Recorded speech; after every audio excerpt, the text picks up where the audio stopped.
What is up, YouTube? Master Chappie. Long time no see. We are back for some more MUT action, and today's video is a little bit different than what I've done in the past. I usually don't do videos like this. However, when something comes across my mind and I see something and I'm like, I need to get this info to you guys, that is the case for today's video. So I've been looking at my team, been looking at the lineup, and I'm like, I like my corners. I really do, but I feel like I could do a little bit better maybe in like the fourth spot. I mean, I've kind of been carrying a bargain, a defensive back or a budget defensive back. So I've been rocking Jimmy Smith. I've been rocking Charles Tillman at this fourth spot for a long time until I found this card, Antrel Rolle. Oh my goodness, this dude is an absolute animal. Now, I have him in the fourth spot. He could easily play the third spot. He could easily play the second spot. He could easily play the first spot. He is that good, guys. And once you see his stats, you'll understand what I'm talking about.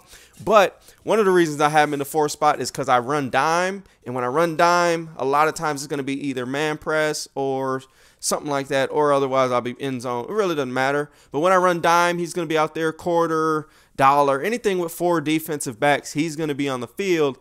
And also, Ronnie Lott has my run support chemistry or style, whichever you prefer to call it. And that, in my opinion, helps the team a lot. But that's a video for another day. But I would recommend having your styles over 90. A lot of people don't pay attention to it. A lot of people don't support it. A lot of people don't really care about their style rating. But I can tell you that my team has been playing worlds better since I got my styles above 90. So you don't need to worry about getting it up to 99 or 95 or 93, 92, 91, anything. Just hit 90 and you're going to see a world's difference. So what made me see this card? I typically just check out all the new cards when they drop. And then I seen them and then I seen his price. So right now, 93 Pat Pete is $106,000. Absolute steal for a cornerback compared to what they used to be. He used to be quite expensive. I was actually looking to get this Josh Norman until Antrel Rolle dropped. So let's kind of compare the two, and I will show you why Antrel Rolle is an absolute animal. So first things first, let's talk about the player traits. A lot of people don't really pay attention to player traits. If you go to muthead.com, they actually have the player traits on there now. One of the best additions they've made to the site. Shout outs to Rockets and those guys over at muthead.com. That is what I use as my resource for finding players, seeing what players are new, seeing prices, et cetera, et cetera. So I recommend you use that. But with that said, he does not have clutch. He does not have big hitter trait. However, he does have high motor. So he's going to fight every single play. He's never going to give up, and he's just going to be one of those pesky guys. And what does that mean for a cornerback? That really just means he's going to stick with this player, honestly, in my opinion, a bit longer than some other corners will. And he will also just never give up on a play, essentially. Now, the big stat, that's not a really big one in my opinion for corners, but the biggest stat for corners, mark my words, is plays ball in the air. That trait, by far, is the most important trait for a cornerback if you want to defend the pass. If you don't care about the pass, that's fine. If you want to defend aggressive catches, if you want to defend anything, really passing in general, you want your zones to be more attacking, you want your man defense to be more attacking, you want to jump curl routes, you want to jump out routes, you want to jump stuff like that. Plays ball in the air is the feature or is the trait that does that. And his is aggressive. You absolutely want aggressive play the ball in the air feature. Josh Norman has the trait. Pat Pete has the trait. And that is why those guys, you know, compared to some guys that don't have that trait, play the pass a lot better. And a lot of people wonder why. Well, why does my Pat Pete jump this curl route even though he's in a deep blue? Well, it's because he has that aggressive trait. Antrel Rolle shares it. So does Josh Norman. I don't have any corners on my team that don't have the trait where I'm looking for pass support. I have Night Train Lane. He does not have aggressive. Ronnie Lott does have aggressive, but that's just by coincidence. But Night Train Lane, the reason I have him isn't for stopping the pass. It's actually purely for run support because of other things. But anyways, let's get back to what we were focused in on here from the jump. Antrel Rolle. Why did I decide to go with this guy? I was looking for a fourth corner because, like I said, I've been rocking Tillman and I've been rocking Jimmy Smith. I've been kind of going back and forth between those two, and those two are very solid corners, good at run support and decent against the pass. But as you can see, they're a little bit slow for this point in the year. Their coverages are a little bit low for this point in the year. I mean, Tillman has 85 man coverage, really not going to get the job done. Jimmy Smith has pretty solid man coverage, but he's only got 91 speed, 90 excel, 92 agility. So, I mean, they're really good budget corners. If you're on a lower rated team, I would absolutely recommend them. But at this point in the year, when you're starting to see 95 overall teams and better, etc., you're really going to want to start upgrading your depth to that fourth corner spot. So with that said, let's get down to the nitty gritty. So he really doesn't have any flaws. He's 6 feet. He's stronger than Josh Norman. Agility is a little bit lower, but he makes up for it. He's got 95 speed, which is the same as Pat Pete, which is the same as Night Train Lane. So he's going to be pretty solid there. But he's also got 97 excel. And compared to these other guys, that's pretty darn good. Decent awareness. Like I said, pretty decent awareness at 86. 85 catching, really solid there. And let's get to the other stuff. How is his run support? His run support is actually one of his strengths. He is one of the stronger run support corners in the game. He can be your starter. He can be on the outside left, outside right, slot left, doesn't matter. He can play anywhere on the field. Why? Because he's fast, and he gives you run support, and he gives you coverage. I mean, he has only one flaw, but we'll talk about that in a second. But overall, as a corner, there's really nothing wrong with this Antrel Rolle. He really has no holes in his game like a lot of other corners have. Like Night Train Lane doesn't have aggressive play the ball trait.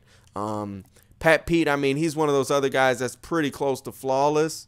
But, you know, that's why he's on my team. But most corners either don't have man coverage or they don't have zone. Like, for instance, Pat Pete's zone is only 92. Antrel Rolle's zone is 94. So those types of things, you know, he's a little bit stronger in. But anyways, getting back into it, his tackling 69 compared to Pat Pete 61, Josh Norman 70. I mean, you can go down here to Tillman, that's 73. I mean, like I said, he's pretty close. He's right in the ball range there, right around 70. Right around 70 is pretty good or more for tackling at a corner. Can't ask for much more than that. He's got 96 jumping, though. 96 jumping. That's the same as Pat Pete's, same as Night Train Lane's. Now let's get into some more defensive stats. Those are more offensive things. Not going to be a big deal. This is where he really separates himself from just about every other corner in the game. Now, he doesn't separate from Night Train Lane. He doesn't separate from Ronnie Lott. Why? Because those guys are like glitchy run supporters.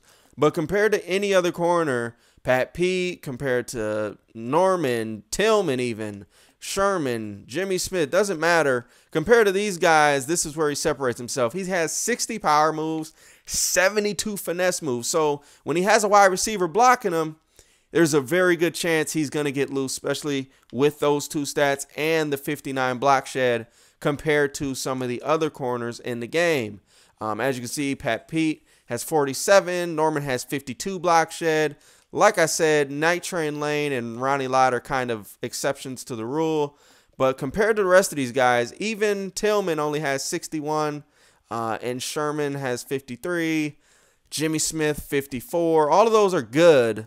But as you can see, he's right in that ball range, right around that 60 number, which is pretty solid. But 85 pursuit, 87 play rec, which could be a bit higher. I will admit that's a little bit low compared to some of the other guys out there. I mean, Pat Pete's is at the 87, Ronnie Lott's is at 88. So, I mean, he's holding his own versus these guys. But against the top-notch, super expensive corners, his play rec is a little bit lower. But even Night Train Lane only has 90. But that could be a bit better. I will admit that. But his man coverage is 98. And his zone coverage is 94. So if you run man press, my goodness, this guy here, he's a very, very good option. Really good man coverage. Solid stamina. This is his major flaw right here. His spec catching is catching traffic. Pretty low compared to standards elsewhere. But, you know, that's not something that's going to be a huge deal. Now, he's got 74 hit power. Again, compared to Night Train Lane, that's going to be an issue. But 74 is pretty solid. I mean, not going to see too much better than that from most corners. Like I said, all these corners I'm showing you are really solid in run coverage. Besides Vontae Davis, I got him for free at the beginning of the year. You can ignore him. He doesn't play for me. Even though he's decent, but Just not somebody I would have starting in my lineup. But as you can see, it's pretty comparable. His hit power, he's got 94 press. Not the greatest, but at the same time, very respectable. Very, very respectable. So if you want to put him in a slot there for man press or on the outside for man press, very, very good option. But hopefully this video gave you a little bit of insight on what I like to look for in cornerbacks. I like to look for that aggressive ball trait, as well as speed, excel, jumping, height, tackling. Run support for me for corners is the second most important stat. After play the ball in the air aggressively, and then athletic ability as far as speed, excel, stuff like that. The next thing I look at is run support. And then after run support, I look at their coverage numbers. And that's kind of the order I sort corners in. So maybe that'll give you a framework of how my mindset works as far as defensive back. And the reason is because I don't care if you got 99 everything and aggressive ball trait, play the ball in the air trait, you will still get aggressive caught on, unfortunately. So having corners that are really, really good in coverage, like a Deion Sanders, but they suck in the run support, those guys are pretty much a waste of talent to me, honestly, unless you know your opponent's going to pass 9 times out of 10. But if they're running a balanced offense, I feel like a guy like Deion Sanders is just really a waste because he's going to get aggressive caught on anyways. And if they run the ball, he's going to get blocked for a long time, never block shed. Or if he finally does get to the running back, he's probably going to get ran over. And he's also not going to get you any big hits or cause any fumbles like these other corners will. Yeah, 70 hit power is not going to cause a ton of fumbles, but it can cause some. Whereas 50 hit power or lower, probably never, ever, ever going to cause a fumble. And they're probably going to bounce off the tackle more times than not. But with that said, that is it for this video, guys. I hope you enjoyed. Hopefully this gave you some insight of my mindset this year in Madden. This could change next year, but as of this year, absolutely Madden 16 through the end of the year, this is going to hold true. Look for those stats and get yourself an Antrel Rolle. I mean, for less than 130K, you can grab this guy. I think I grabbed mine for 115. By the way, he is under the free agents. And he's a 95 overall cornerback, just in case you're looking for him. But, yeah, you can find him for a pretty good price, about 120 on Xbox right now. I've seen him for cheaper. I've seen him for more. But if you can get him for, like, less than 130, he's an absolute steal. He's worth 150, honestly. So, I mean, if his price skyrockets because of this video, he's still worth 150. Don't get me wrong. But if you can get him for lower, definitely grab him. Add him to your roster. And do some work with him. Let me know how he plays for you. Peace till the next time, y'all. We gone.